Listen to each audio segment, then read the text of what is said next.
Muito bom dia, José Álvaro Cardoso. Bom Tudo dia, bem com Rô. você? Tudo bem? Tudo certo? E contigo? Tudo muito bem. Tudo Muito bem dominado? mesmo. Eu achei incrível. Quando eu comecei a estudar ontem, gente, um artigo de 11 páginas. José Álvaro Cardoso não é brinquedo, não. Não é para amadores. São 11 páginas falando do processo de captura do Banco Central. Mas era um tema tão interessante que eu que estava cansada até despertei, assim, uau! Mas vamos ver se vocês despertam aí também. Vamos ver se vocês terminam de acordar aí com esse tema. Olha só. Então, quer dizer que em 24 de fevereiro de 2021, Jair Bolsonaro estabeleceu a autonomia administrativa e financeira do Banco Central do Brasil. Mas, numa etapa posterior, já foi em 2023, começou a tramitar no Congresso Nacional a PEC, Proposta de Emenda Constitucional 65/2023, um projeto que pretende, através de reforma constitucional, transformar o Banco Central em uma empresa pública com personalidade jurídica de direito privado, com autonomia orçamentária e financeira. Se essa emenda for aprovada, gente, o banco poderá utilizar as suas receitas para financiar suas despesas sem a necessidade de repasses de valores para o Tesouro Nacional. Ou seja, José Álvaro, é um descolamento completo do Banco Central do Brasil da estrutura financeira do país. Eu queria que você, então, falasse, né, para a nossa audiência sobre isso e já incluísse o que eu achei fantástico, que você comenta ali, essa questão do mito de que o Banco Central precisa ter uma neutralidade política. Se eu estiver certo, neutralidade do Banco Central é a mesma coisa que admitir que existe neutralidade no jornalismo. É por aí? Acho que é por aí, Rô. E realmente esse negócio é muito grave, né? Isso que está acontecendo. E o brabo é que a gente não tem hoje mobilização e conscientização na sociedade para enfrentar esse tipo de coisa, né? Porque a gente aqui somos uma espécie de pregadores do deserto, né? Eu digo, a gente aqui do desacato, as pessoas que vêm aqui, etc., porque a audiência, regra geral, é pequena, é crescente, mas é pequena em relação aos grandes meios de comunicação.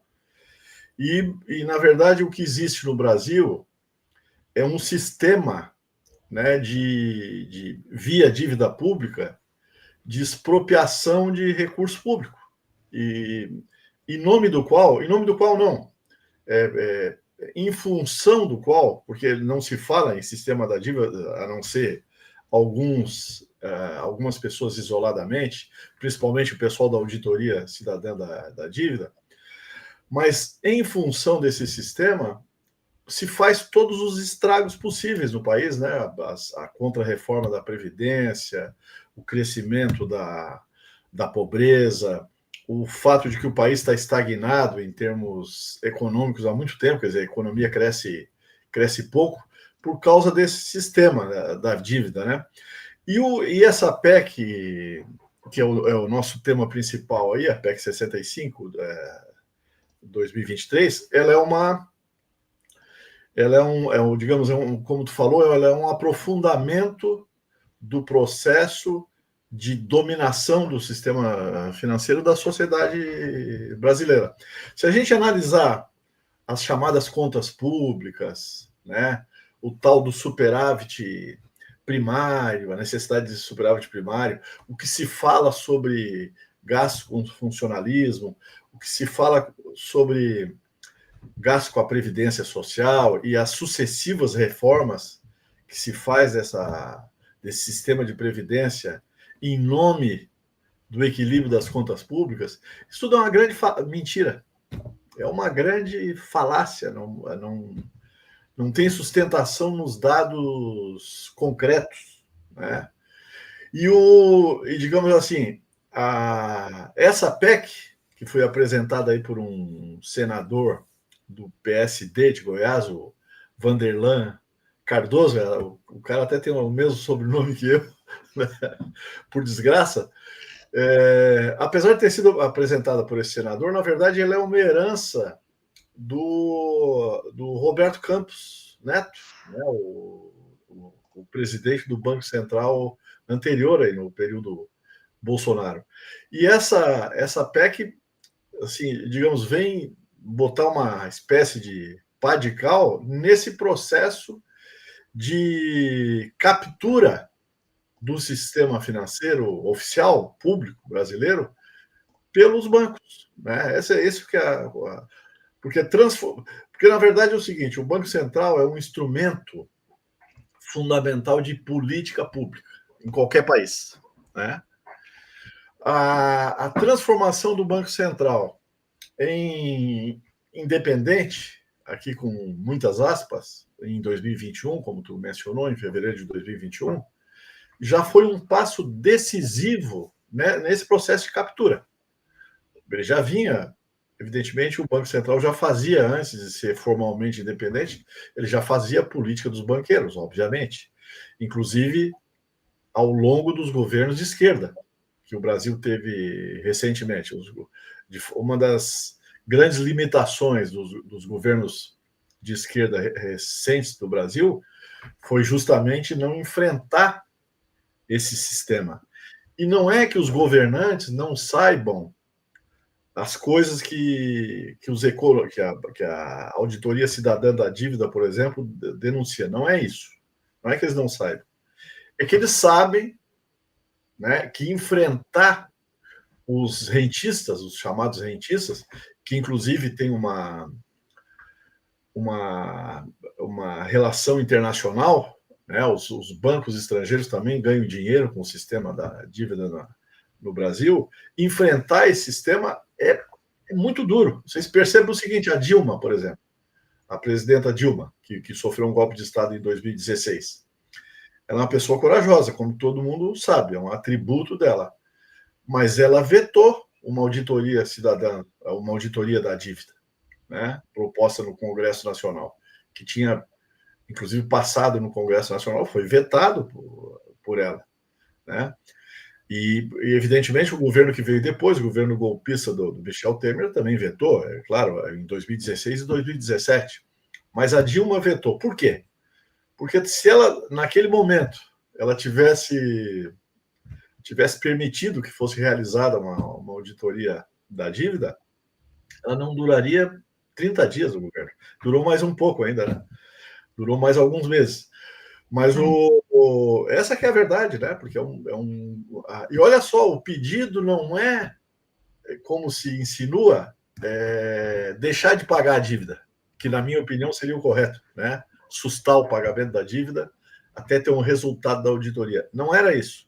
É simplesmente examinar com lupa os números relativos à dívida. Né? Então, isso revela a força desses caras, né? A força do sistema financeiro. Bom, tem um dado aí que é uma síntese dessa força, né, Rô?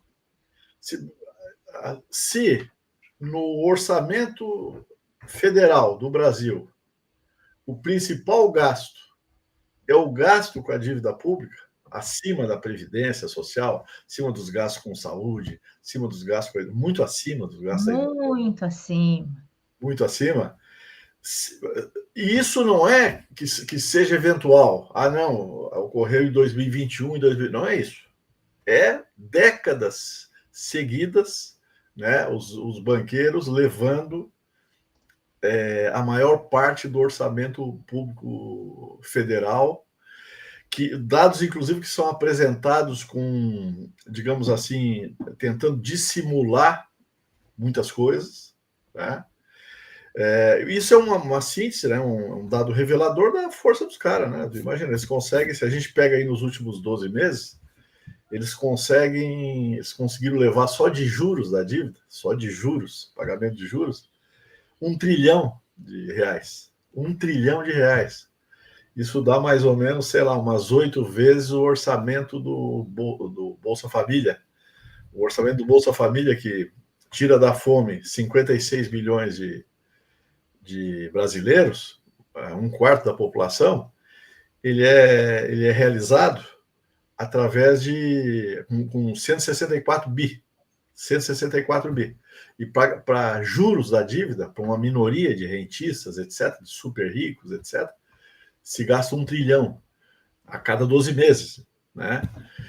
Sem contar outros mecanismos de extração de recurso público através de falcatrua que são usados em paralelo a esse processo de pagamento de juros, né?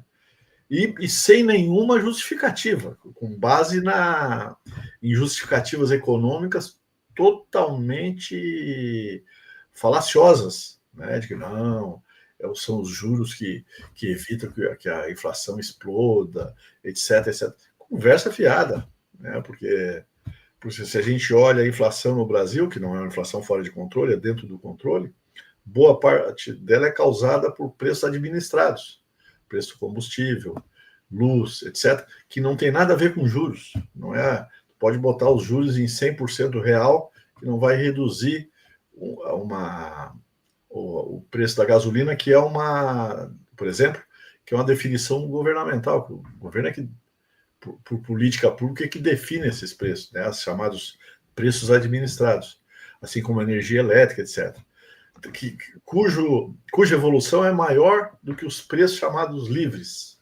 Aqui, entre aspas, também os livres, né? Então, realmente a gente vive uma situação muito complicada e essa PEC, ela aprofunda esse negócio. E o meu medo, né? Parece que esse ano ela não será aprovada pelo que eu escutei, etc. Né? Pelo menos é a avaliação do pessoal que acompanha a dinâmica do Congresso Nacional. Mas... Então, José... Deixa eu te interromper um minutinho, porque do jeito que você está falando, assim, então toda essa proposta, por exemplo, que a gente que tem um cronograma aí do governo de trabalhar ao longo dos próximos anos, toda uma reforma tributária, tudo isso fica muito pequeno perto dessa problemática grande e extremamente amarrada, né, com poderosos interesses, que é esse sistema da dívida. É isso, assim, parece que tudo na economia está girando para manter esse sistema, para garantir que ele funcione, garantir que os investidores recebam os recursos, e essa não é uma realidade só do Brasil, né? O próprio Trump, lá nos Estados Unidos, também não encarou essa de... É verdade. O Trump que é metido a valente, né? Quer enfrentar todo mundo, não sei o quê, da boca para fora. Ele não fala, até agora, que eu tenha lido, ele não fala sobre isso. Ele fala que a dívida pública é um problema, etc. Mas a dívida pública norte-americana, claro, não chega os seus mecanismos não chega a ser tão vergonhosos que os mecanismos adotados no Brasil, né? Que aqui no caso do Brasil é como tu falou, tu coloca toda a lógica da economia, toda a lógica a serviço desse sistema. E como se ele fosse uma coisa dada. É dado, não se mexe aqui. Né? Tu ouve o ministro da Economia, por exemplo, o Haddad, falar em contas públicas, eles não falam disso, é como se fosse uma coisa sagrada. Não, isso aqui é sagrado, isso aqui ninguém mexe com o sacro, com o sacrossanto. Tu só mexe com aquilo que não é sagrado, que é as condições de vida do povo, o emprego, o crescimento econômico, o investimento, a indústria. Isso tu mexe. Isso tu pode fazer gato e sapato disso. Agora, com o ganho dos banqueiros, não se fala. Por quê? Não, isso é uma coisa intocável, porque se a gente for mexer nisso, vai dar ruim para a gente. Essa que é a ideia, né?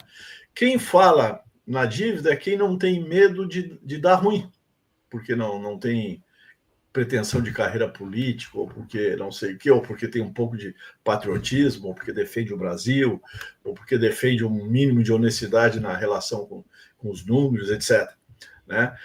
Aqueles que, digamos, têm projeto político, nas condições do Brasil atual, né? Projeto político dentro do sistema, eles não falam nisso. Porque sabe, se eles começar a falar nisso, eles vão ser incinerados pela grande mídia, que é cúmplice disso, né? Incinerados pelo poder do dinheiro, que é diretamente beneficiado por isso, e assim por diante. Então, no caso dos Estados Unidos, é gravíssimo, que mostra... Isso é importante a gente olhar para um país, para um dos países mais poderosos da Terra, né? Os países com maior PIB, etc., quando se analisa do ponto de vista quando se mede o PIB do ponto de vista do dólar, não por PPP, que daí a China já passou, né, por paridade de poder de compra, mas é importante a gente olhar nisso, porque aquele Estado é muito poderoso, né, o Estado norte-americano é muito poderoso, né, mata gente no mundo todo e assim por diante, né, lidera os países imperialistas, etc., lidera uma máquina de guerra e tal. Pois é, esse Estado ele tem uma dívida de 36 trilhões de dólares, várias vezes o PIB americano, algumas vezes o PIB americano, e eles não conseguem controlar. Os especialistas todos dizem o seguinte: esta é uma dívida impagável, tu não consegue pagar a dívida. E não há um presidente, presidente de esquerda lá não rola, mas seja de direita ou de extrema direita, né, que questione isso, digo, calma, vamos parar esse negócio. Isso não é possível que tu tenha que botar toda uma população a trabalhar para pagar os rentistas, né? Agora, eles não pagam, isso é importante a gente levar em conta, Rô.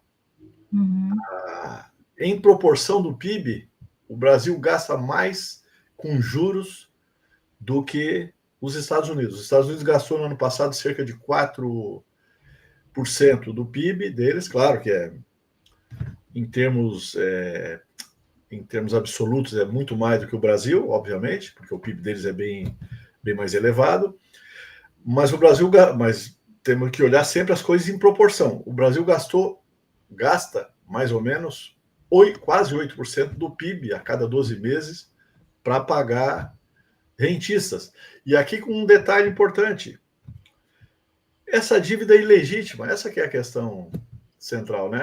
A gente pode analisar a dívida do ponto de vista técnico e tem que fazer isso mesmo, até para dar credibilidade para a crítica que a gente faz a esse processo todo, a esse sistema de extração de riqueza do país. Mas a gente também tem que analisar do ponto de vista político, e do ponto de vista político essa dívida é ilegítima. Ela já foi paga, ela foi forjada, ela foi criada por mecanismo de usurpação, de fraude, né? Por isso que ninguém quer fazer auditoria, porque a auditoria o que é? É abrir a caixa preta. Diz, nós vamos continuar pagando essa porcaria aí, mas vamos estudar, vamos trazer especialistas, gente dos bancos, gente das universidades, de repente alguém do Diese, que seja mais especialista no assunto, etc, etc. Vamos estudar, né? Um presidente da República com mandato público, ele deveria fazer isso. Digo, gente, nós temos aqui um problema que é o seguinte: esse troço aqui leva 8% do PIB, sem nada, sem efeito para o desenvolvimento nenhum. Tem um trabalho do Tribunal de Contas da União, que eu ouvi a Maria Lúcia Fatorelli, da Auditoria Cidadã, mencionar outro dia, que comprovou o seguinte: eles pegaram o comportamento da dívida, os títulos públicos emitidos pelo Tesouro entre 2000 a 2017 e investigaram o seguinte: esses títulos que foram emitidos se transformaram em investimentos, porque a Constituição brasileira proíbe que o Tesouro emita títulos para pagar dívida. Tem essa proibição na Constituição brasileira. Daí eles dizem, vamos ver se os títulos que foram emitidos pelo Tesouro Nacional entre 2000 e 2017 se converteram em investimentos conforme prega a Constituição. E qual foi a constatação? Nada foi investido. Todos os títulos que foram emitidos pelo Tesouro Nacional no período estudado serviram ou para pagar a dívida ou para como se diz, rolar a dívida. Rolagem da dívida, tu já ouviste falar, certamente, é troca de um título velho por um título novo. Tu não paga a dívida, né?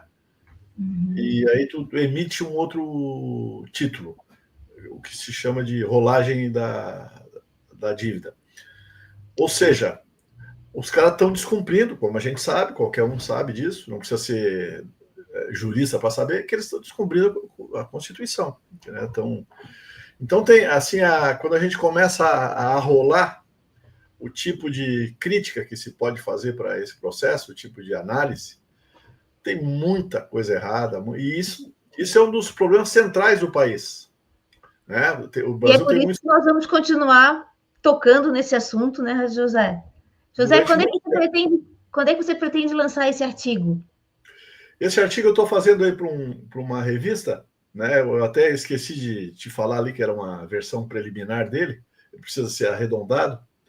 Daqui eu tenho mais ou menos um prazo de uma semana para fazer, então eu vou arredondar melhor aquele artigo, e ele vai ser maior, na verdade. Ele ali vai ser maior, vai ser um artigo de 20 páginas, 40 mil toques. Né? É praticamente um livrinho sobre o assunto, né? Incrível. E aí, eu vou até te sugerir, Rô, se tu não se incomodar, que nas próximas conversas nossas, aqui, nesse espaço, a gente continue falando sobre esse aspecto da dívida.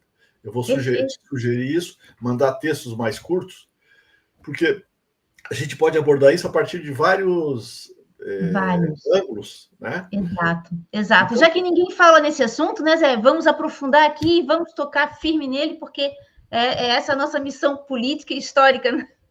Que bom que aceitasse a ideia, porque eu acho que vai ser importante isso. Esse tema é essencial e você tem muita informação, a gente precisa distribuir essa informação, vamos socializar esse conhecimento aí que o José Álvaro tem e tão bem sabe colocar. Mas, José, o nosso tempo por hoje acabou. A gente... Certo. Tranquilo.